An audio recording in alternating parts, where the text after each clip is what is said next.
निर्माण होता है तो बोलते हैं कि हर नागरिक, हर व्यक्ति,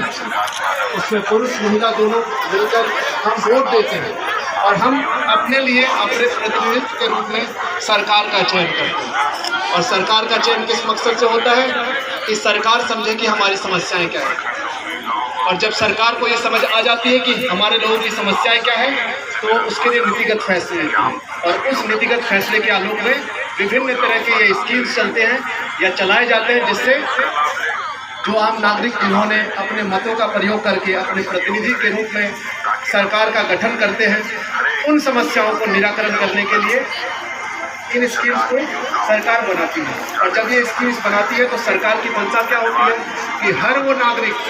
हर वो व्यक्ति जो योग्यता को रखता है उन स्कीम्स का लाभ उठाए। अब समस्या लोकतंत्र में चूंकि लोग की सबसे महत्वपूर्ण है, सरकार के पास दो चैलेंज रहता है कि कैसे पहला चीज़ लोगों की समस्या उस तक आए और जो उन्होंने अपने स्कीम्स या नीतिगत फैसले लिए कैसे आम लोगों तक पहुँचे। और ये इस कड़ी में सबसे महत्वपूर्ण कार्यक्रम है। और मैं फिर से रिपीट कर रहा हूँ कि ये कार्यक्रम सरकार का कार्यक्रम है, ये किसी जातिगत, किसी पॉलिटिकल पार्टी का फंक्शन नहीं है। इसमें हर कोई, क्योंकि हमारे सभी पार्टी, सभी समुदाय, सभी वर्ग, सभी पदाधिकारी, सभी जनप्रतिनिधि का एक ही कार्य होता है। जब सरकार गठन हो जाता है तो कैसे किसी भी सरकार की योजना हम कैसे आम पब्लिक तक किसी भी तरह पहुंचा पाएं, जिससे कि आम पब्लिक का जो समस्या रहता है उसको हम लोग दूर कर सकें। अब चूंकि ये सरकार का बहुत ही महत्वपूर्ण कार्यक्रम है, लोगों के सभी वक्ताओं ने बताया कि विभिन्न तरह के स्टॉल लगे हुए। देखिए, जब हम लोग आते हैं इस कार्यक्रम में तो हम लोग का मानना होता है कि हम लोग सोचे,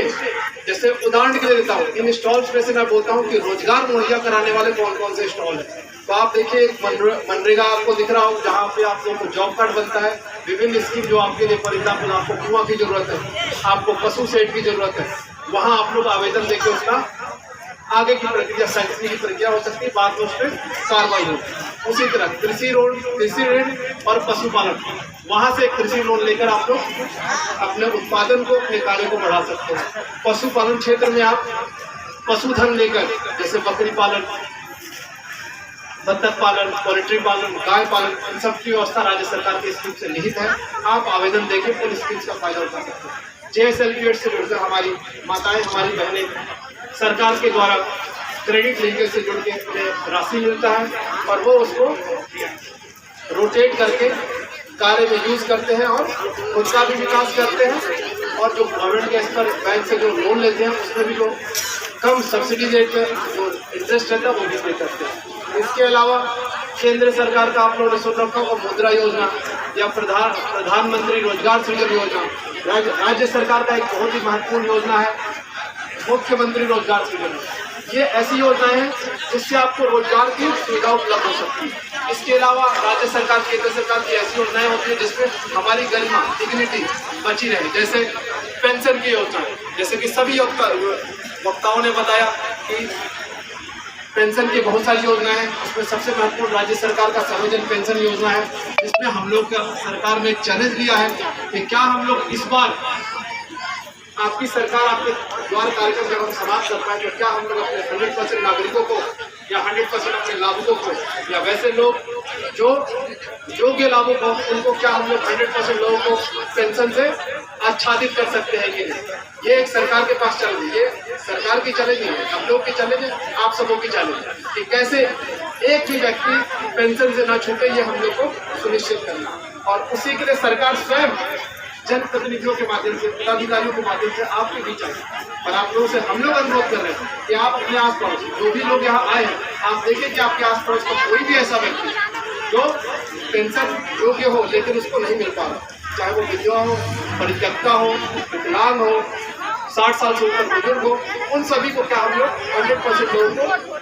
पेंशन से आच्छादित कर पाएंगे कि नहीं। इसके अलावा गरिमा बचाने के लिए राशन कार्ड, राज्य सरकार का एक बहुत ही महत्वपूर्ण राशन कार्ड का ग्रीन राशन कार्ड। क्या आप लोग देख लें कि आपके गांव में, आपके पंचायत में कोई ऐसा व्यक्ति है जिसको कि हरा राशन कार्ड बनना था और नहीं बन पाया, किसी का नाम जुड़ना हो, परिवार बढ़ गया हो, नया बच्चा आ गया हो, बढ़ गया हो परिवार, किसी का नाम जुड़ना हो, किसी के गलती से कंप्लेन से नाम हट गया उसको नाम जोड़ना हो, क्या हम लोग कर सकते हैं कि 100% एक भी ऐसा व्यक्ति छूटे नहीं जिसका राशन कार्ड बनना हो और नहीं बन पाया हो, किसी का नाम जुड़ना हो नहीं जुड़ पाया, ये बहुत महत्वपूर्ण है। उसी कड़ी में जैसे गरिमा के लिए बोला गया है, राज्य सरकार की एक बहुत महत्वपूर्ण, बहुत ही संवेदनशील योजना है सावित्रीबाई फुले किशोरी समृद्धि योजना, जिसमें हम अपने बच्चियों को समृद्ध और सशक्त करते हैं। जैसा कि पूर्व के वक्ताओं ने वीडियो साहब ने बताया कि इसमें 9वीं 8वीं 9वीं को 2500 रुपये और 10वीं 11वीं 12वीं के बच्चों को 5-5 हज़ार रुपये मिलते हैं। ये सारे स्कीम जो है हम लोग को प्रयास करना है कि हम लोग कैसे अपने गांव, अपने क्षेत्र के 100% लाभुकों को हम लोग आच्छादित कर पाए। एक भी नहीं छूटेगा, छूटता है तो हमारी जिम्मेदारी नहीं, जनप्रतिनिधियों की जिम्मेदारी, आपकी जिम्मेदारी उतनी है। तो क्या हम लोग ये कर सकते हैं?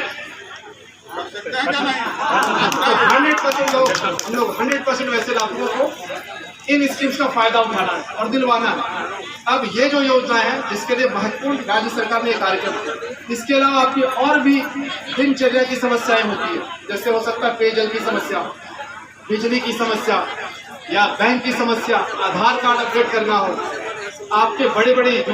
समय लगता है, जैसे रोड खराब हो, स्कूल का कोई कमरा खराब हो, आंगनवाड़ी सेंटर की बिल्डिंग्स खराब हो, ऐसे बहुत सारी समस्याएं आपकी हो सकती है।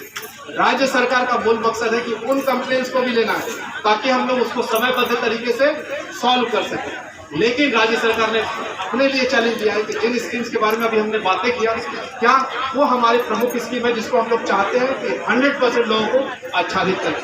और इसमें हम लोग सभी कोई सक्षम है। जरूरत क्या है कि ये हम लोग का बस एक टीम है, उसमें आप, हम सभी जनप्रतिनिधि एक परिवार है। हम अपने परिवार में अगर कोई बीमार होता है, अगर कोई कमज़ोर रहता है, तो हमारी जिम्मेदारी बनती है कि कैसे उसके कमज़ोरी को छुपाते हुए हम लोग परिवार को मजबूत रखें। बोला जाता है ना, घर की दरारें जाकर नहीं दिखानी होती, लेकिन घर की दीवारें पाटने के लिए, जो दरारें हैं पाटने के लिए, वो जिम्मेदारी हम सभी की है। तो इस कार्यक्रम से राज्य सरकार, केंद्र सरकार, जनप्रतिनिधियों और प्रशासन के माध्यम से जितने भी यहाँ स्टॉल लगे हैं, सभी कर्मी, सभी पदाधिकारी जो यहाँ उपस्थित हैं, आप सभी के सामने और जो जनता यहाँ उपस्थित है, हम सभी के सामने बस एक ही चैलेंज है कि कैसे राज्य सरकार और केंद्र सरकार की महत्वपूर्ण स्कीम, महत्वपूर्ण योजनाओं को हम घर घर तक पहुँचाएं। जैसा कि पूर्व में वीडियो साहब ने भी बोला, जनप्रतिनिधियों ने बोला कि अंतिम पायदान है। एक महात्मा गांधी जब थे देश में, तो उनका एक वक्तव्य बड़ा मशहूर होता था कि जब भी हम कोई कार्य करें तो हम जरूर देख लें कि पत्ती के लास्ट व्यक्ति जो खड़ा है उसको